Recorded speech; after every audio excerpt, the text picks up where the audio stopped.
Hello, good morning student. Today we are going to study the chapter number 4 sports competition. We all know about sports and their competition. तो आज हम इस lesson में यही पढ़ेंगे कि स्कूल में कौन कौन से स्पोर्ट्स के कंपटीशन होते हैं, क्या क्या तैयारियां करनी पड़ती है, कैसे ध्यान रखना पड़ता है जब हम स्पोर्ट्स में किसी में पार्टिसिपेट करते हैं। तो let's start preparation for sports. सबसे पहले तो हमें तैयारी करनी है कि जो खेल खेल रहे हैं उसके लिए पहले प्री प्लान करना पड़ेगा। तो इन नीलम्स स्कूल, नीलम के स्कूल में this year panchayat level sports competition was going to be organised. Neelam का जो स्कूल है उस स्कूल के बारे में बात कर रहे हैं जहाँ पर पंचायत लेवल के स्पोर्ट्स कंपटीशन है। Headmaster called a meeting of all the teachers and allotted duties to them.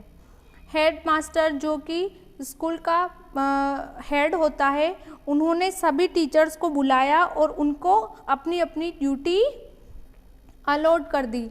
Now the teacher were required to form the team related to their duty. और फिर टीचर्स ने क्या किया, उन ड्यूटी को करने के लिए अलग अलग स्टूडेंट की एक टीम बना ली कि तुमको ये व्यवस्था देखनी है, तुम 7 जनों को ये व्यवस्था देखनी है, तुम 4 को ये करना है, इस तरीके से। Neelam's class teacher had been allotted the duty of managing the ground. और नीलम के जो क्लास टीचर थे उनको क्या ड्यूटी दी गई, ग्राउंड की मैनेजमेंट की, कि ग्राउंड में कैसे क्या करना है। Class teacher include Neelam, Arif, Mangal and Nandini in his group.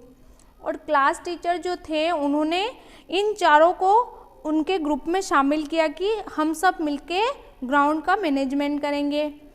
These group had 4 children from class 5 and 4 children from class 3 also। और इस ग्रुप में 4 बच्चे 5th क्लास के और 4 चिल्ड्रन फ्रॉम क्लास 5th और 4 चिल्ड्रन फ्रॉम क्लास 3rd के बच्चे। Together they made a plan of the work. और उन सब ने मिलकर काम को कैसे करना है उसका प्लान बनाया। ठीक है, तो ये होगी प्रिपरेशन हो गई गेम की। Which game have you played? आप कौन सा गेम खेलना पसंद करते हैं, कौन सा गेम खेलते हैं? तो मैंने यहाँ बैडमिंटन लिखा है, आप अपनी चॉइस का गेम लिख सकते हो जो आप खेलते हो। For which sports do you required ground of specified dimension? Specified dimension मतलब एक स्पेशल जो ग्राउंड का जो जैसे उसकी लेंथ क्या होगी, उसकी विड्थ क्या होगी, इस तरीके से जिसका स्पेसिफाई किया होता है। ऐसे कौन कौन से स्पोर्ट्स गेम होते हैं? तो hockey, cricket, football, most of game का अपना अपना जो ग्राउंड होता है उसका फिक्स होता है। Your school has play ground of which sports? तो आपका स्कूल कौन सा प्ले ग्राउंड है आपके स्कूल में? तो जैसे फुटबॉल का, वॉलीबॉल का, कबड्डी का, ये सब ग्राउंड सभी स्कूलों में होते ही हैं। Playground of which sports is the largest? Polo का जो प्ले ग्राउंड होता है वो सबसे बड़ा होता है, तो इसका आंसर क्या है? पोलो। Children playing kho kho. In this picture you can see all children play kho kho. Next, do this also. Take a book from your school library on sports rules. Write the rules of kho-kho game in your notebook and tell them to everyone। अब आपको अगर kho kho game पसंद है या फिर आप खेलते हो तो आपको रूल्स भी सारे पता होने चाहिए, और जो आपका फेवरेट गेम है उसके रूल्स आप अपनी नोटबुक में लिखो और सबको भी बताओ कि ये इस गेम का रूल्स है। अपने मन से रूल नहीं बनाने हैं। Explore and write. How many players are there in the game of kho kho? Kho खो की टीम में कितने प्लेयर होते हैं? तो 9 प्लेयर होते हैं। What is the length and width of kho kho ground? उसकी जो खो खो ग्राउंड की जो लेंथ और विड्थ कितनी होती है? तो 26 × 16 मीटर्स, मतलब 27 मीटर की लंबाई होती है और 16 मीटर की उसकी जो चौड़ाई होती है ग्राउंड की। इस तरीके से वो ग्राउंड बनता है। At the school level, which games are organized in the sports competition? Sports competition में स्कूल लेवल पर कौन कौन से गेम ऑर्गेनाइज होते हैं? तो वॉलीबॉल होता है, फुटबॉल, खो खो, कबड्डी, ये मोस्ट ऑफ गेम्स स्कूल में कंपटीशन करवाते हैं इन गेम का। नेक्स्ट है what activities will you be required to do while preparing the kho kho ground? खो खो ग्राउंड की जब आप बना रहे होते हैं, प्रिपेयर कर रहे होते हैं, तो क्या क्या एक्टिविटी आप करते हैं? तो अगर आप खो खो खेलते हैं तो आपको उसके बारे में पता होना चाहिए, अदरवाइज आपको ये क्वेश्चन नहीं करना है, क्योंकि कोई भी गेम होगा, चाहे खो खो, कबड्डी, कोई सा भी गेम होगा, तो उसके लिए पहले से प्रिपेयर क्या है, पहले से आपको ग्राउंड तैयार करना है। जिस तरीके से नीलम के स्कूल में करवा रहे हैं, आपको टीम में बना दिया जाएगा, टीम में बता दिया जाएगा किसको पानी की व्यवस्था करनी है, किसको क्या करना है, कौन कौन पार्टिसिपेट करेगा, तो ये सभी प्री प्लान करना होता है। How many helpers are needed for this work? और हेल्पर्स तो कौन होंगे? हम ही होंगे, हमारा जो ग्रुप होगा, जो हमारे क्लास टीचर हमें जिस जिस काम के लिए बनाएंगे, जो जो काम बताएंगे, वही काम हमें करना होता है। तो जो भी टीम मेंबर्स हैं और अदर जो भी स्टूडेंट हैं, उनकी टीम मिलके सारा प्रोग्राम ऑर्गेनाइज करते हैं। What material would you require for this? ये क्वेश्चन आपको नहीं करने हैं क्योंकि इनका लेवल थोड़ा हाई है, लेकिन अपन इससे रिलेटेड हमें ये पता होना चाहिए। इन सभी क्वेश्चन का आंसर इसी पैराग्राफ में है कि आपको क्या क्या रिक्वायर्ड होता है। Where will you collect the material from? कहाँ से आप ये मटेरियल कलेक्ट करते हो? तो इन सभी का आंसर हम यहाँ पर देखेंगे। As per the plan children collected all the required material. कौन कौन से रिक्वायर्ड मटेरियल होते हैं? तो chalk, first aid kit, tables, chair, result chart, form, file of players, sitting stools for spectators, whistle etcetera. तो मेन क्या क्या material चाहिए होता है? सिटिंग अरेंजमेंट चाहिए, फर्स्ट एड किट और रिजल्ट चार्ट, जिस पे ये घोषित होगा कि कौन सी टीम विनर है, कौन सी टीम के कितने पॉइंट्स हैं, और विसल, विसल से ही पता चलता है सीटी बजती है, जैसे खो खो में है, कबड्डी में है। They made arrangement for drinking water too, और पानी पीने की व्यवस्था भी करवाएंगे, क्योंकि जो लोग देखने वाले होंगे, स्पेक्टेटर्स जो भी आएंगे, तो उनके पानी पीने की व्यवस्था भी करनी होती है। Childrens group were divided into 2 parts according to the 2 games. 2 games के लिए अलग अलग ग्रुप को डिवाइडेड कर देते हैं, 2 पार्ट्स बना देते हैं, क्योंकि हर गेम में 2 पार्ट तो होंगे ही, तभी खिलाड़ी एक टीम दूसरी टीम को हराएगी। Neelam was making the arrangement in the kabaddi field, और नीलम कौन से फील्ड के लिए अरेंजमेंट कर रही है? कबड्डी के लिए। ठीक है, ये क्वेश्चन आंसर आपको कॉपी में करने हैं। What is the length and breadth of a kabaddi field? Kabaddi field की जो लंबाई और चौड़ाई वो कैसी होती है? तो कबड्डी फील्ड में क्या लड़कों के लिए अलग रहती है और लड़कियों के लिए अलग रहती है। तो फॉर मैन ये रहती है 13.5 इंटू 10 मीटर्स, और फॉर वुमन रहती है 10 इंटू 8 मीटर। ठीक है, ये लंबाई होती है, ये चौड़ाई होती है। तो length and breadth, length and breadth women में थोड़ी कम होती है इसकी लंबाई चौड़ाई। What things are there in the first aid kit? ये फर्स्ट एड किट ऐसा होता है, इसमें कौन कौन सी चीज़ें होती है, तो आपको पता होना चाहिए इसमें क्या क्या रखा होता है। आप पहचान सकते हो, ये सीजर्स है, ये कॉटन बैंडेज वगैरह होती है। तो it contains cotton bandage, Dettol, antiseptic cream, tape, scissor and pain killer etcetera. तो ये सारी चीज़ें इसमें रखी हुई होती है, ताकि खेलते टाइम अगर किसी प्लेयर को लग जाती है, चोट लग जाती है, तो उसको हेल्प के लिए। Next, play as per rules. हम जो भी खेल खेलते हैं उसके हमें जो रूल्स होते हैं उनको फॉलो करना होता है। As soon as the game started, अब जब कि नीलम ने सारा ग्राउंड भी तैयार कर लिया है, प्रिपरेशन पूरी कर ली है, तो अब किसकी बारी है गेम स्टार्ट होने की? The game referee mentioned all the rules of the game to the players. जैसे ही गेम स्टार्ट होने वाला होता है, और जो रेफरी होता है वो जो भी टीम के प्लेयर है उनको रूल्स बता देता है। और जो अब नीलम ने कबड्डी ग्राउंड की तैयारी करी है तो रूल्स भी जो प्लेयर है वो कबड्डी के ही पढ़ेंगे। तो क्या क्या रूल्स होते हैं? The player given the turn will utter kabaddi kabaddi without releasing his breath. तो फर्स्ट रूल क्या है कबड्डी का कि जब प्लेयर जो पारी खेलने जाएगा दूसरी वाली टीम में, तो उसको उस लाइन को, जो मिडल लाइन होती है, उसको क्रॉस करने के बाद कबड्डी कबड्डी कबड्डी कबड्डी बोलते रहना है। उसको अगर उसने सांस रोक दी और फिर कबड्डी बोलना बंद कर दिया तो वो वैसे ही आउट हो जाएगा। The player has to cross the touch line और else the player will be considered out. उस प्लेयर को क्रॉस जो टच लाइन होती है उसको क्रॉस करना होता है, अदरवाइज वो क्या हो जाएगा? आउट हो जाएगा। Next line is the bonus line. और क्रॉस लाइन के आगे जो लाइन होती है, टच लाइन जो बनी होती है, उसके जो आगे वाली लास्ट लाइन होती है वो बोनस लाइन होती है।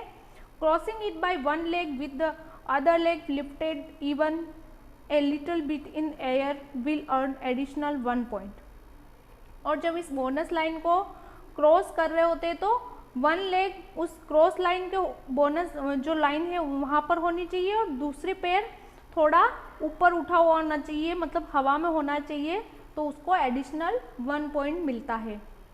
During this the number of players of the opponent team the player touches and then it able to cross the middle line, those many points will be earned by the players team। जो खेलने गया है player, उसको अगर दूसरी team ने पकड़ लिया और जब उसने पकड़ा तब उसने जो प्लेयर पारी खेलने गया है उसने अगर मिडिल लाइन को टच कर दी तो जिसने भी उसका पकड़ रखा है वो सारे आउट माने जाएंगे और उसके सारे पॉइंट किसको मिलेंगे? जो प्लेयर गया है खेलने उसको। If the player is caught and fails to reach the middle line, the player will be considered out। और अगर प्लेयर पकड़ा गया और मिडल लाइन को टच नहीं कर पाया तो फिर वो क्या होगा? आउट हो जाएगा। And points will be given to the opponent team. और जो उसके अपोजिट जो टीम है उसको पॉइंट मिल जाएगा उसका। The player who are out in kabaddi will come back to their groups in the same order in which they were out. जैसे ही कोई आउट होता है ये कि यही जो अपोनेंट पार्टी है वो उसके प्लेयर आएंगे, उनके साथ भी सेम रूल यही फॉलो होएगा कि अगर उसके प्लेयर को पकड़ लिया जाता है, मिडल लाइन को टच नहीं कर पाता है तो वो आउट हो जाएगा। After 20 minute there will be a break of 10 minute. हाँ, 20 मिनट के बाद 10 मिनट का ब्रेक होता है। After the break the game will continue for 20 more minutes. तो एक बार 20 मिनट में गेम होएगा, फिर 10 मिनट के ब्रेक के बाद वापस 20 मिनट के लिए गेम होता है। The team that earn more point will be the winner. और जो इन 40 मिनट में ज़्यादा पॉइंट लेगा वो विनर हो जाएगी team. Think and tell before playing any game, why is there a need of frame rules for it. अब ये बताओ कि जब भी कोई हम गेम खेलते हैं तो उससे पहले रूल्स क्यों ज़रूरी है? अब आप ही सोचो, अगर रूल्स ही नहीं होंगे तो पता कैसे चलेगा आउट कैसे हो रहा है, पॉइंट्स किसको दें? क्योंकि ये सब डिफाइन कब होगा? जब अपने पास रूल्स है, कोई रूल्स ब्रेक करेगा तभी तो हम बोलेंगे कि आउट हो गया, बाकी कैसे बोलेंगे? तो हर एक गेम के रूल्स होते हैं। इस क्वेश्चन का आंसर आप लिखेंगे। क्वेश्चन क्या है? Before playing any game why is there a need to frame rules for it. Answer, by framing rules the referee conduct the game. जो रेफरी होता है वही गेम को कंडक्ट करता है and according to the rules and gives his decision according to these rules. वो जो भी रूल्स होते हैं जो उन्हीं रूल्स के बेस पे तो कोई भी डिसीजन लेता है कि ये प्लेयर आउट हो गया, इसको बोनस पॉइंट मिलेगा, इसको पॉइंट मिलेगा। तो रेफरी उन रूल्स के बेस पे ही अपने डिसीजन लेता है। The scope of dispute remains low. और अगर रूल्स होंगे तो जो भी कुछ डिस्प्यूट होगा उस खेल में कोई कमी नहीं रहेगी। And in case of dispute, और अगर कोई डिस्प्यूट आ जाता है खेल में तो it is settled according to the rule. तो उस रूल को मानते हुए उसको डिस्प्यूट को ख़त्म किया जा सकता है।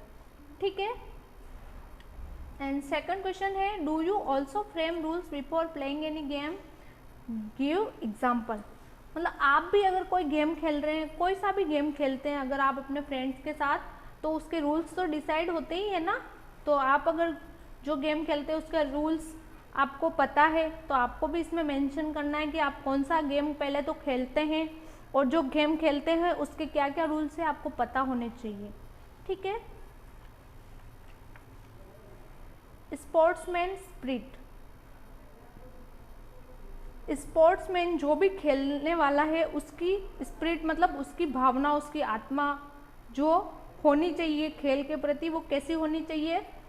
While playing one player got a sprain in his leg, जब ये खेल चल रहा था कबड्डी का, चिल्ड्रन प्लेइंग कबड्डी, ये देखो गेम खेल रहे हैं कबड्डी का, तो एक के पैर में चोट लग जाती है, देखो लड़का गिर गया। Immediately his teammates rush to him, और जल्दी से उसके टीममेट्स जो भी उसके टीम में होते हैं वो सब उसको पकड़ के उठा के साइड में ले जाते हैं। They picked him up and टूक हिम आउटसाइड द ग्राउंड, उन्होंने इसको उठाया और ग्राउंड के बाहर लेके आ गए। Before the incharge would give any treatment a player from the opponent team took out a pain relieving और ointment from his bag and applied it. अब कोई इंचार्ज जो उसका ट्रीटमेंट करने आता, उससे पहले ही जो टीम उसके अपोजिट थी उस टीम के मेंबर उसके लिए पेन रिलीफ के लिए कोई दवाई लेके आ गए और उसके पैरों पे लगा दी, है ना। तो इस चीज़ से क्या दिखता है कि खेल में कोई दुश्मन नहीं होते हैं, दूसरी टीम पहली टीम, ऐसा कुछ नहीं होता है। टीम के खेल को खेल की भावना से खेलना चाहिए। अगर किसी के लग जाती है, चोट लग जाती है, गिर जाता है, तो सबको मिलके उसकी हेल्प करनी है। ऐसा नहीं कि ये उस टीम का है, उसका पैर टूट गया तो कोई बात नहीं, ऐसा नहीं होना चाहिए। The game started again after the injured player felt some relief, और गेम जब वापस स्टार्ट होता है जब वो जिसके लगी है, इंजर्ड हुआ है जो प्लेयर, उसको थोड़ा आराम लगता है। A new player took the injured players place, और जिसके लग गई उसकी जगह पे कोई नया प्लेयर ले लेते हैं, क्योंकि हर प्ले में एक दो जने एक्स्ट्रा लेते हैं ताकि किसी के लग जाए तो उसकी जगह पे वो जा सके। Why did team members help the injured player, team के मेंबर ने उस जिसके लग गई उसकी हेल्प क्यों करी थी। Due to feeling of cooperation and sportsmanship, क्योंकि खेल में सिखाया ही जाता है कि हमें आपस में एक समझना है सबको और अपने को सहयोग की भावना रखनी है। ऐसा नहीं खेल को खेल की भावना रखनी है, दूसरा उसके लग गई मेरे तो कुछ नहीं हुआ मैं क्यों जाऊं, ऐसी भावना नहीं रखनी है। Why would have the opponent team applied medicine to the injured player, जो दूसरी टीम थी उन्होंने उस जो दूसरी टीम के बच्चे को लगी तो उसकी हेल्प क्यों करी, उसके दवाई क्यों लगाई। बिकॉज ऑफ स्पोर्ट्स स्पिरिट, क्योंकि उनमें ये खेल की भावना होती है कि हमारी टीम दूसरी टीम सब एक होते हैं, जिसके भी लग जाए गिर जाए तो हमें उसकी हेल्प करनी, ये सिखाया जाता है उनको। If one of your friend is in trouble what do you do, अगर आपका कोई दोस्त किसी मुसीबत में आ जाए तो आप क्या करोगे। वी विल हेल्प, हम हेल्प करेंगे, और क्या कर सकते हैं। एंटरटेनमेंट अलोंग विथ स्पोर्ट्स, खेल के साथ साथ हमें एंटरटेनमेंट भी मिलता है। कैसे मिलता है। Neelam and Arif started chatting with the injured player, Neelam और आरिफ वो क्या करते हैं, बात करते हैं जिस प्लेयर के लगी है, इंजर्ड हुआ है उससे। He said I and my team's player keep trying to win over each other at school level competition but today all of us are playing as one team. उसने क्या बताया नीलम और आरिफ को कि हमारे स्कूल में तो हम खेलते हैं तो हम जो खेल रहे हैं वही दो टीम बना के आपस में खेलते हैं, लेकिन यहाँ पे तो हम पूरी एक टीम हमारे स्कूल की बन के आए हैं, हम एक ही टीम हो गए हैं। Tonight there will be a cultural program for all the teams, you too please come, और आज रात को हमारे यहाँ पर जो कल्चरल प्रोग्राम होगा सभी टीम्स का, तो तुमको भी आना है। All children of the school went to watch the cultural program of the players, और खिलाड़ियों का जो कल्चरल प्रोग्राम था उसको देखने के लिए सभी बच्चे फिर रात को जाते हैं। Everybody there was singing in chorus, सारे एक साथ गाना गा रहे होते हैं। सम वन परफॉर्म डांस, कुछ डांस भी करते हैं। समवन डिड सोलो एक्ट, और कुछ सोलो यानी सिंगल कोई नाटक करते हैं, एक्ट करते हैं। One school performed a play on Harishchandra, और एक स्कूल के जो बच्चे थे उन्होंने कौन सा प्ले किया था, हरिश्चंद्र का प्ले किया था। Arif and Neelam saw that everyone was helping each other and were happily participating in the programme. Neelam और आरिफ क्या देखते हैं कि सभी बच्चे कितने खुश हैं और सब एक दूसरे की हेल्प कर रहे हैं और हैप्पीली इस प्रोग्राम को एंजॉय कर रहे हैं। Why would have the players kept a joint cultural program, सभी खिलाड़ियों ने मिलकर जॉइंट कल्चरल प्रोग्राम क्यों रखा। For the entertainment of all together while cooperating with each other, क्योंकि इसके पीछे कौन सी भावना, खेल की भावना है कि खेल खेले तब हम टीम है, बाकी तो हम सब एक हैं, हम मिलजुल कर एंटरटेनमेंट भी करेंगे, एक दूसरे का साथ भी देंगे, सहयोग की भावना भी रहेगी। How it is a cultural program plan, cultural program को प्लान कैसे किया जाता है, तो इसका आंसर आप यहाँ से लिख लेंगे। How is a cultural program plan, all the student decide together which program will be conducted and which students will participate in it. तो कल्चरल प्रोग्राम करने के लिए सबसे पहले तो ये डिसाइड करना होगा कि कौन सा प्रोग्राम करना है और कौन से प्रोग्राम में कौन कौन पार्टिसिपेट करेगा, उनकी लिस्ट बनानी होती है। What will be their order, उनकी लिस्ट में उनका सीरीज क्या रहेगा कि पहले पहले कोई एक्ट आएगा, फिर सोलो डांस आएगा, फिर ग्रुप डांस, फिर सिंगिंग, इस तरह से सारे कंपटीशन का एक क्रम होता है, जो कि जैसे अपन कोई भी स्कूल में भी कल्चरल प्रोग्राम ऑर्गेनाइज करते हैं तो वैसे ही होता है। The cultural program is plan, तो इस तरीके से कल्चरल प्रोग्राम को प्लान किया जाता है। Third question, what are the preparation involved in this, कौन कौन सी तैयारियां करनी पड़ती है, तो कौन कौन सी तैयारियां करनी पड़ती है। First, it is decided which student will participate in which programme, सबसे पहले तो ये डिसाइड करना होता है कि जो प्रोग्राम है उसमें कौन कौन पार्टिसिपेट करेगा। After that those student rehearse those program, और उसके बाद वो उनकी तैयारी में लग जाते हैं कि हम कौन कौन सी तैयारी के लिए रिहर्सल तो करनी पड़ती है ना, ठीक है। अब ये तीनों क्वेश्चन हो गए, ये आपको कॉपी में नहीं करने हैं, सिर्फ सुनना है। Have you ever participate in cultural program, tell where, अगर आपने भी किसी कल्चरल प्रोग्राम में हिस्सा लिया है तो कहाँ लिया है, तो स्कूल में ही लिया होगा, और भी अगर आपके फैमिली फंक्शन में कहीं पे भी लिया है तो आपको लेना भी चाहिए। ऐसा नहीं कि हम कुछ नहीं करेंगे, ना हमें डांस करना है, ना हमें गाना है, ना हमें कोई एक्ट करना है, ऐसे नहीं रहना है। आपको हर कल्चरल प्रोग्राम में पार्टिसिपेट करना है और गेम में भी पार्टिसिपेट करना है। What all did you do there, और अगर आपने कल्चरल प्रोग्राम में हिस्सा लिया है तो वहाँ क्या किया है। अगर आपको डांस पसंद है तो आपने डांस किया होगा, अगर आपको सिंगिंग पसंद है तो आपने कोई गाना गाया होगा। इस तरीके से सबका अपना अपना होता है स्किल, जिसको जो स्किल होगी वो उसी में पार्टिसिपेट करेगा। किसी को ड्राइंग बहुत अच्छी बनाना आती है तो वो ड्राइंग में पार्टिसिपेट करते हैं, ठीक है। नेक्स्ट है लर्निंग बाय प्लेइंग, खेल में सीखते कैसे हैं, क्योंकि खेल हमें बहुत कुछ सिखाता है। हमें ये सिखाता है कि हमें आपस में एक दूसरे से मिलकर रहना है, किसी की कोई लड़ाई नहीं करनी है, ना झगड़ा करना है, हमें एक दूसरे की हेल्प करनी चाहिए। तो ये जो हेल्पिंग नेचर है, कोऑपरेशन की भावना है, ये सब हमें गेम से ही मिलती है। और हमारी बॉडी भी हेल्दी रहती है, क्योंकि गेम खेलते रहते हैं तो बॉडी एकदम हेल्दी और मस्त रहती है। Neelam and Arif went to the room of the injured kabaddi player, Neelam और आरिफ जब उस कबड्डी प्लेयर जो इंजर्ड हो गया था उसके वहाँ जाते हैं। Everyone's bedding is closely lined up in the room, और वहाँ देखता है कि सभी कुछ एक पास में बैठे हुए होते हैं। A pot filled with water is kept, और एक मटका जो पानी से भरा हुआ रहता है। Over which A water drawing container with handle is placed, और उसके ऊपर एक वाटर कंटेनर के ऊपर एक हैंडल वाला वो ग्लास भी रखा हुआ होता है।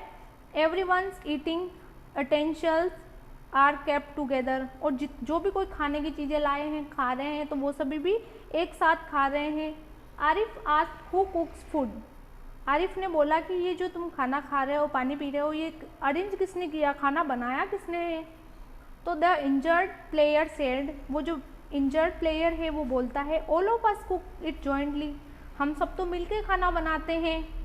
Arif like it very much, Arif को ये सुन के बहुत अच्छा लगा कि सब लोग मिल के खाना बनाया और सबने एक साथ खाया, किसी ने कोई डिस्क्रिमिनेशन नहीं किया, किसी ने कोई ये नहीं बोला कि मैं तेरे हाथ से बना हुआ नहीं खाऊंगा, तू इसके हाथ मत लगा, इस तरह की डिस्क्रिमिनेशन वाली फीलिंग्स नहीं आई। The injured player also said, उसने यह भी बोला, जो जिस प्लेयर के लगी है वो, क्योंकि बाकी के प्लेयर तो खेल रहे हैं और आरिफ और नीलम को मैनेजमेंट में रखा है, मतलब वो प्लेयर नहीं है, तो इसलिए वो इंजर्ड प्लेयर से बातें कर रहे हैं। We players together with our teacher clean the room, cook food, fetch water, serve food, organize all the things etc. without any sense of discrimination। तो उसने ये बोला कि हम सभी प्लेयर जो भी हैं, हम रूम को एक साथ साफ करते हैं, एक साथ खाना बनाते हैं, पानी भरते हैं, सबको खाना सर्व करते हैं और सब कुछ चीज़ें व्यवस्थित भी हम सब मिलकर ही करते हैं, without any sense of discrimination, मतलब हम किसी भी भेदभाव की भावना नहीं रखते हैं, सबको अपना ही मानते हैं। Why did Arif feel so good, Arif को इतना अच्छा क्यों लगा? Because all players cook together, जब उसने सुना कि सारे प्लेयर ने मिलकर खाना बनाया तो उसको खुशी हुई कि देखो कितना अच्छा काम किया है इन्होंने, without any discrimination. If you go to a sports competition which activities will you do, अगर आपको स्पोर्ट्स कॉम्पिटिशन में भेजा जाए तो आप क्या क्या वहाँ पर करोगे? तो हम भी वही करेंगे, हम सब मिलके खाना बनाएंगे, खाना खाएंगे, सर्व करेंगे, अरेंजमेंट करेंगे। तो if I go to a sports competition I will cook with all my teammates, clean the room, fetch water, serve food, arrange thing etcetera.